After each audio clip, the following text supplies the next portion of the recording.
Today in the shop, we are working on our oil drain here, and we are getting about half full with this drum. So it's now time to empty this out into smaller containers and take it to be recycled.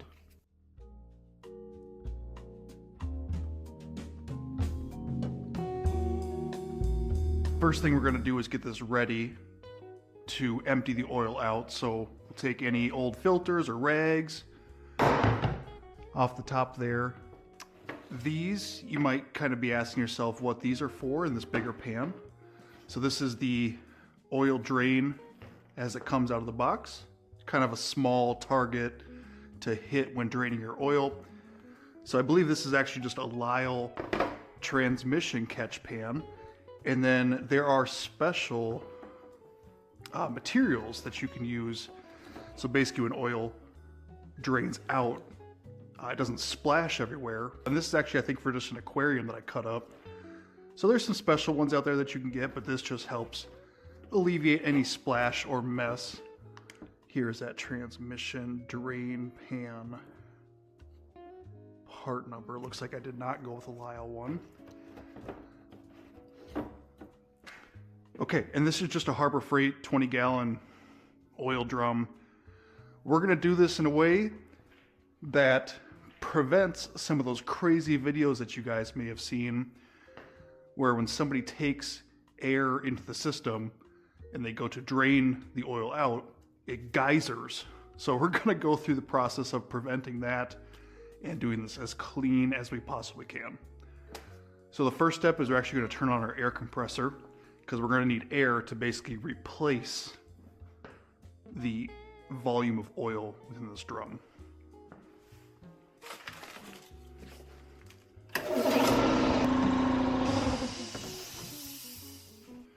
All right, now that our compressor is done filling up, we're gonna grab our air hose.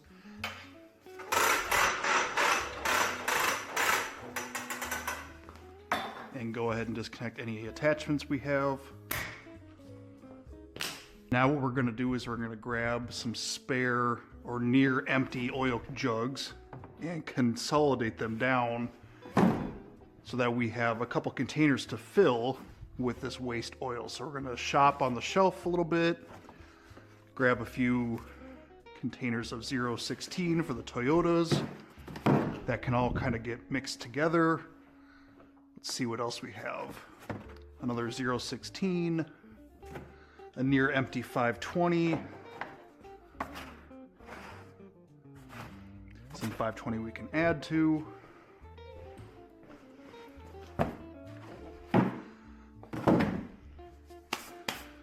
That should be good to make a dent in how much oil we have in that drum. So we'll go ahead and just carefully pour these together. You can use a funnel if you'd like, but this is such a small amount that it really should not be too difficult to consolidate. And what's crazy about this is even though these are only a fraction full, you know, with the remaining oil from oil changes, anybody who operates their own shop or does these at home, it's kind of crazy how much this adds up, and you can essentially refill a 5-quart container with leftover oil. Fresh oil too, so you almost have what you could consider basically free oil change out of just consolidating these jugs, which is always nice. Biggest thing is taking these into town and disposing of them is the biggest pain. But without something like a waste oil burner, there's not really another good alternative to get rid of this stuff responsibly.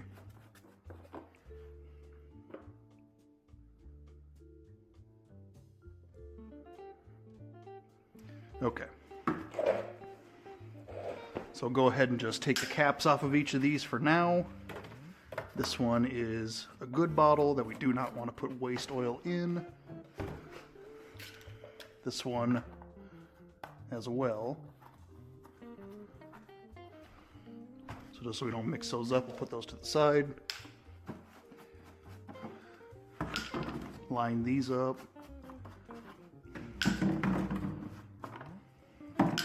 And get them ready. Okay, So the big thing when it comes to these oil drums is, again, we're going to use shop air into a pressure regulator here.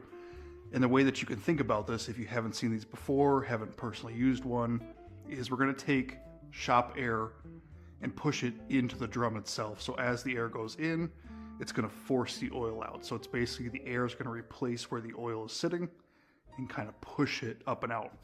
The big thing with that is you don't want it to push out of the wrong areas. And as you've probably seen in some of these crazy videos, you know, in professional shops, at home, you name it, if you don't close this neck off, the oil is going to look for the path of least resistance, right? Or any opening and shoot up and out. So we're going to prep this by simply closing a valve, a ball valve essentially. So we're going to raise the neck with this little guy here.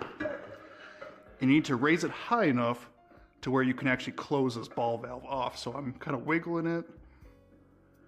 Keep going. There. So now she's essentially closed, and I will show you what it looks like inside of there.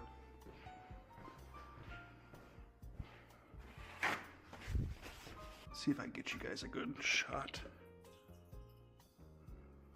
All right, let's see how well this shows up on camera, but inside of here, it's closed currently, and as you open it, you're essentially taking what is a cup and you're allowing either oil to flow down into the container or you're cupping it off. Just basically a ball valve that you'd see in plumbing or anything kind of similar to that. So we are basically sealing off this neck so that oil cannot geyser. That is what we're trying to avoid. Okay, so the next thing is we're just going to take what is essentially our drain tube, and we're just going to place it in each of the jugs. And we're going to do this slowly because we do not want to overfill and again have a different mess. So we'll go ahead and get our air chuck connected. But in order to adjust the regulator here, you actually just pull this out and dial it up or down. We are just going to keep it pretty low here so that we do not have any surprises. Okay, so we're making some small incremental adjustments not to have too much air forcefully into the system.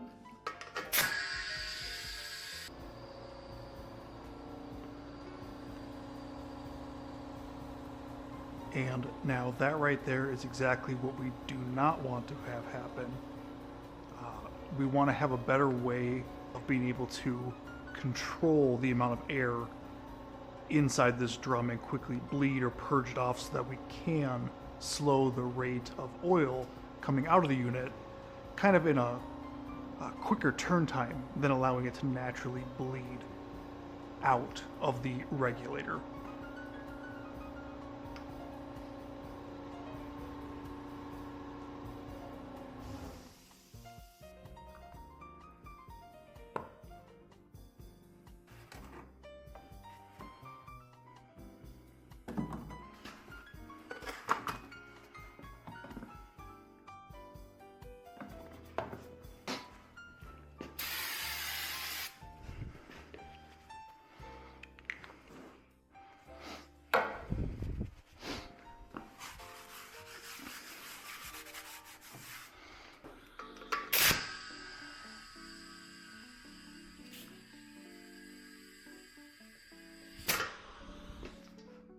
So we're jumping ahead a little bit here.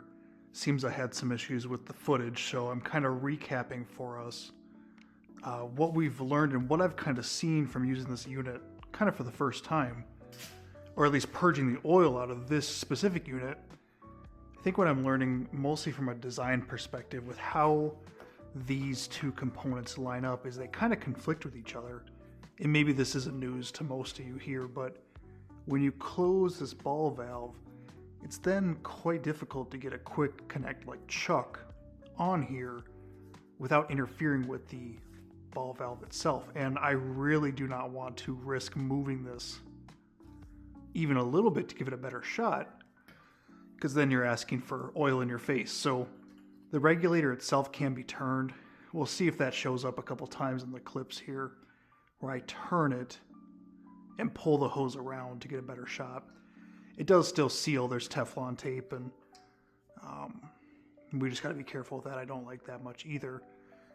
I think in the manual it says about 10 psi max, so obviously, you know, we would hook air up and kind of dial this up or down so that it does not exceed that 10. But again, if I reach the end of a bottle, like you guys had seen, it gets to the top, and then how do you stop it quickly? That's the big thing. So you can disconnect your air line and have air bleed out of this small diameter here. I think an improvement that I'm going to look at making is almost a pigtail, an extension of airline that I can put on here, possibly with a little bit of a swivel to it, so that I have a quick connect, and then almost do something with an air chuck that I can purge the air out or fill it without needing to constantly connect, disconnect, reconnect the airline. So I think that's going to be an improvement that we're looking at making here. I'll kind of show you guys visually what I'm thinking. It would be cool if we could do this type of connection and have a quick connect on here. That might be something I look at. Or even doing something like this directly off the regulator. So replacing this inlet with a little bit of a, you know, flexible joint, or even some of the ones that I have on my air tools that have like the 360. I think something like this with a little bit of a pigtail line, you know, like a foot or less, would be nice to give me a straight shot. I think the thing that I'm running into though, that now that I think about it, I don't know I've ever really tested this, but this 14 mil, it's quite tight. It does feel like you're really going to snap this regulator neck off just to loosen this. So I'll show you guys. And it really binds. So that could just be sealant, Teflon tape in there. But I'm going to play that safe. And I think what I'm going to do is I'm going to build a hose or assemble one that has the quick connect here, a little bit of extension, and then thread something like. I'm going to have to play around with that. I think there's probably a simpler solution that maybe I'm just not seeing quite right now. But even if I build a quick connect, like coupler on an extension line, you know, I'm still going to have potentially the same type of issue with it interfering with this ball valve. So we'll have to do some test fitting. I probably could, you know, move this a little bit more, or even, you know, mess with the valve itself or the placement. But I like that things are kind of naturally threaded where they feel they belong. So, but I think instead of messing with all that, I'm just going to see what's, you know, most common sense first and see what we can do there. So yeah, kind of interesting, but at least it's an idea of maybe a way for me to make this a little bit easier to use on a routine basis. So the other thing that's interesting too is from the drain hose, you know, it obviously is going to take a while for thicker oil to naturally come off the side so you can get a better level and that it will kind of settle. So we still have quite a bit in the tank. You know, we're down, I think we were like a quarter of what we were. So, you know, like maybe an eighth total of the unit still sitting in there, if that is truly accurate, you know, for what's sitting inside the tank. So we have a little bit more to do. Still have a little bit of residual oil in the lines. That'll migrate its way down when we, you know, give it some gravity. But here I just have a couple microfibers zip tied again, just to make sure it doesn't make too much of a mess. Because you can see, even when you try not to make a mess, you still do. Again, what's nice about this unit is seeing that level, but again, after you empty it, it can be a little hard to get a reading. So not the best solution, but you can use the neck as a pseudo dipstick. So if you want to insert this back in after you've evacuated all the oil that you can, it'll give you somewhat of an idea while the oil level in here settles. So if I lift this back up, you'll see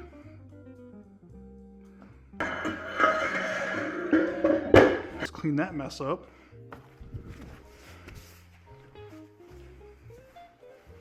And that'll about do it for this video.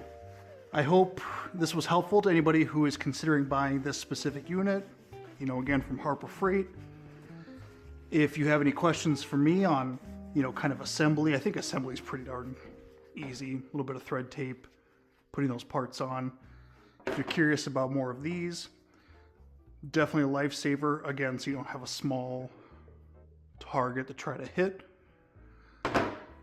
especially on a vehicle per vehicle basis. If you've seen any of the modern oil changes, specifically ones that have like sway bars in the way, and you go ahead and get the drain plug out and just immediately hits something and just kind of splatters it a couple different directions.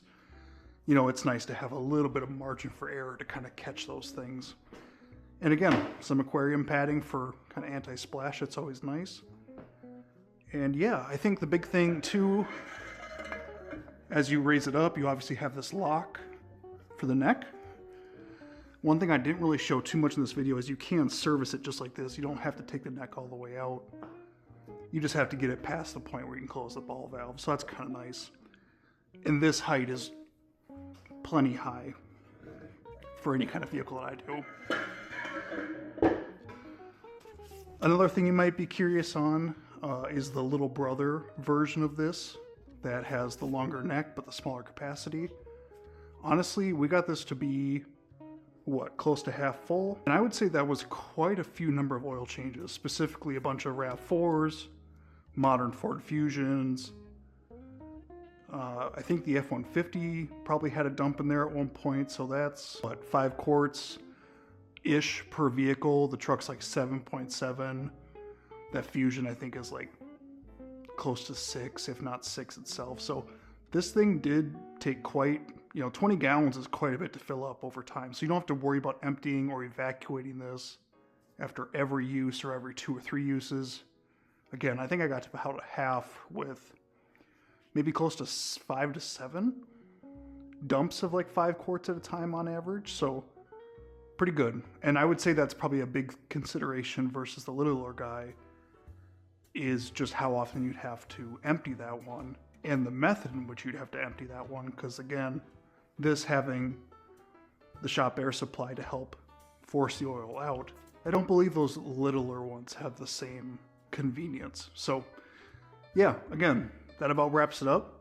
If you're considering purchasing one of these and you have questions, let me know down below. If this was helpful or if you enjoy this type of content, make sure to like, comment, and subscribe for more content just like this. And make sure to share with your friends and family who might be curious or looking to purchase or might enjoy this type of information as well. With that, thank you for watching, and I will see you next time.